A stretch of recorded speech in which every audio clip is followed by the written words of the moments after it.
हरे कृष्णा। श्रीमती राधा रानी की जय। श्री श्री राधा कुंड श्याम कुंड प्रकट लीला महोत्सव की जय। तो आज हम जानेंगे कि किस प्रकार से राधा कुंड और श्याम कुंड जो है उसका प्राकट्य हुआ। तो एक दफे कंस ने भगवान श्री कृष्ण को मारने के लिए अपने एक अनुचर को मथुरा से भेजा जिसका नाम था अरिष्टासुर। और वो जो है सांड बैल के रूप में जो है वो कृष्ण जब गोचारण के लिए जा रहे थे तो उनके गायों और उनके संग बीच में घुस गया। तो कृष्ण तो समझ गए और कृष्ण ने क्या किया, उसको ढूंढ करके वो जब आक्रमण करने लगा कृष्ण पर तो कृष्ण ने उसको जो है मार गिराया, उसको मार दिया, उसका उद्धार हुआ। तो इस प्रकार से इस सुबह के समय में जब गोचारण गए थे तब ये लीला घटी थी। तो शाम के समय में भगवान जो हैं श्रीमती राधा रानी गोपांगनाओं गोपियों सखियों उन सब से लीला के लिए जो है मिलने के लिए आए। तो जहाँ पर ये थे तो वहाँ पर श्रीमती राधा रानी और गोपियां सब पहले से ही खुसर खुसर कर रही थी, कुछ बात कर रही थी। तो श्री कृष्ण आए और आ करके श्रीमती राधा रानी से इच्छा व्यक्त करी कि हे राधे, मैं जो है गलवाही मतलब श्री अपने दोनों हाथ आगे किए श्रीमती राधा रानी को गलवाही करने के लिए।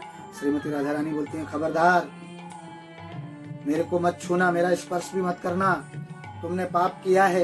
तुमको पता नहीं, तुमने एक बैल की हत्या की, एक सांड की, एक गोवंश की हत्या की है तुमने, और कितना बड़ा पाप है ये। तुम मुझे नहीं छू सकते हो, तुम अपवित्र हो गए हो। तो कृष्ण बोलते हैं, राधे वो तो एक असुर था और वो वेश बदल करके उस रूप में आया था। राधा रानी बोलती हैं, जो भी हो था तो बैल बन के आया था ना, तुमने उसको मारा था, तो मेरे को स्पर्श मत करना। तो भगवान बोलते हैं, हे राधे तो मैं क्या करूं फिर जिससे मैं ये लीला आगे करूं। तो श्रीमती राधा रानी परिहास में बोलती हैं, पहले तुम्हें जो है सारे पृथ्वी के जितने भी तीर्थ हैं, जितनी भी उसमें पवित्र नदियां हैं, वहां पर तुम स्नान करके आओ, उसके बाद हम देखेंगे।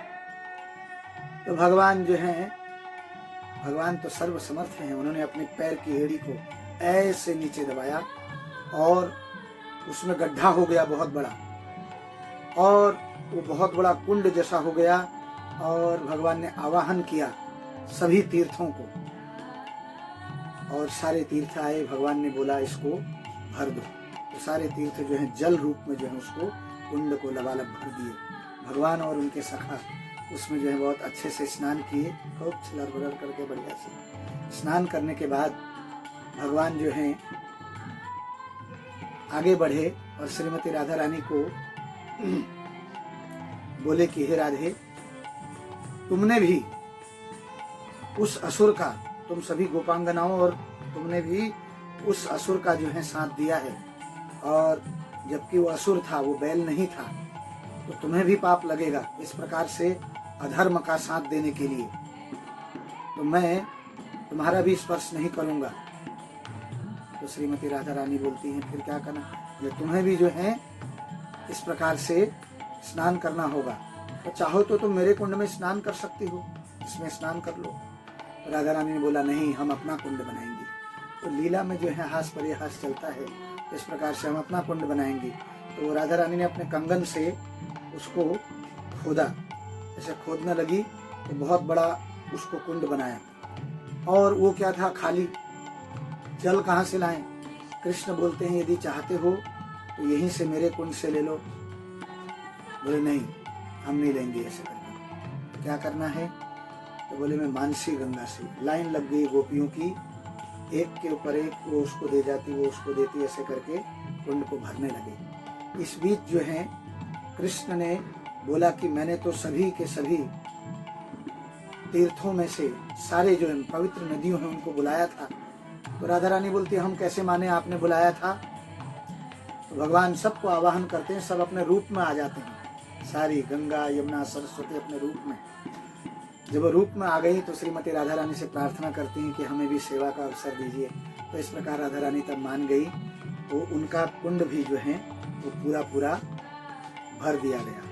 और जब दोनों कुंड लबालब भर गए तो कृष्ण ने बीच में से क्या किया, क्योंकि आपस में दोनों कुंड मिले हों इस प्रकार से अपनी बांसुरी से छेद किया। तो आज भी आप देखेंगे राधा कुंड श्याम कुंड नीचे से भी उनका जल जो है एक दूसरे में जाते रहता है। तो इसीलिए भगवान कहते हैं यथा राधा प्रिया विष्णु तस्या कुंडम प्रियम तथा सर्वगोपीषु सेविका विष्णुर अत्यंत बल्लभा।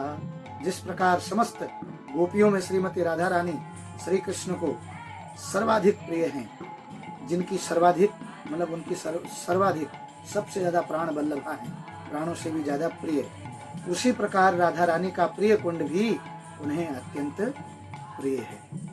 तो इसीलिए बता रखा है कि मथुरा सबसे श्रेष्ठ है। जब श्रेष्ठ स्थानों की बात तो पूछा गया मथुरा से श्रेष्ठ क्या है, तो वृंदावन जहाँ भगवान ने लीलाएं करी है। और वृंदावन से श्रेष्ठ बोले गोवर्धन, जिसको स्वयं उठाया, जिसमें सोते थे, गोचारण के लिए जाते थे, चरणों को अपना चरणों का संग देते थे, वो श्रेष्ठ है।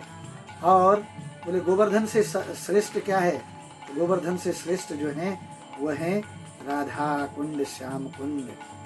ये जो है सबसे ऊंची अष्ट प्रहर लीलाएं वहाँ चलती रहती हैं और श्रीमती राधा रानी को सबसे प्रिय है वो कुंड। तो इसलिए भगवान ने वो बताया कि जो भी व्यक्ति इस कुंड में श्रीमती राधा रानी के कुंड में स्नान करेगा, राधा कुंड श्याम कुंड में, वो मुझे जो है क्या होगा, सबसे प्रिय होगा। क्योंकि श्रीमती राधा रानी में और कुंड में कोई अंतर नहीं है। तो कितने भक्त लोग स्नान करते हैं, कितने नहीं भी करते हैं, लेकिन मैंने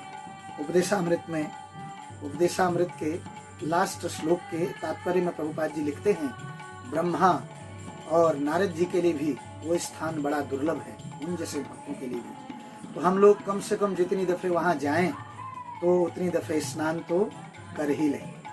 तो उसमें तैरना नहीं है और कुछ गड़बड़ नहीं करनी है, केवल कृपा लेने के लिए आदमी स्नान करके बाहर आ सकता है, यदि गुरुदेव की आज्ञा हो तो। और यदि गुरुदेव मना करते हैं कि नहीं हम उस लायक नहीं हैं, तो नहीं करना चाहिए, ठीक है कि नहीं। तो इस प्रकार से ये जो है राधा कुंड श्याम कुंड जो है इस प्रकार से प्रकट हुआ। और आज भी जो है जब हम देखते हैं कि बहुलाष्टमी जब होती है, कार्तिक मास जो है हजारों बहुलाष्टमी के दिन अर्धरात्रि में ये राधा कुंड, कार्तिक की कृष्ण पक्ष में आज भी जो है, तब कार्तिक की कृष्ण पक्ष था और अष्टमी थी, तो उस दिन बहुलाष्टमी, बहुला नामक गोपी के नाम से बहुलाष्टमी रखी गई। तो उसी दिन अर्धरात्रि में प्रवेश स्नान श्रीमती राधा रानी राधा कुंड को जल से पूर्ण देखे तो उसमें स्नान किए, श्रीमती राधा रानी भी और सखियां भी और कृष्ण श्रीमती राधा रानी सब ने उसमें स्नान किया। इसलिए आज भी तो भगवान राधा रानी से बोले, हे प्रियतमे, तुम्हारे द्वारा निर्मित इस कुंड में मैं प्रतिदिन स्नान करूंगा, जैसे तुम मुझे प्रिय हो वैसे ही तुम्हारा ये कुंड भी मुझे प्रिय है। तो इसीलिए जब राधा कुंड का ये प्राकट्य दिवस का दिन आता है तो उस दिन भक्त लोग फिर वहाँ जाते हैं, दर्शन करने जाते हैं और जल के छींटे लेने, या कुछ भक्त स्नान भी करते हैं। तो जो भी हो, तो इस प्रकार से राधा कुंड श्याम कुंड की उत्पत्ति हुई। तो बहुत बहुत धन्यवाद आप सभी भक्तों का। हरे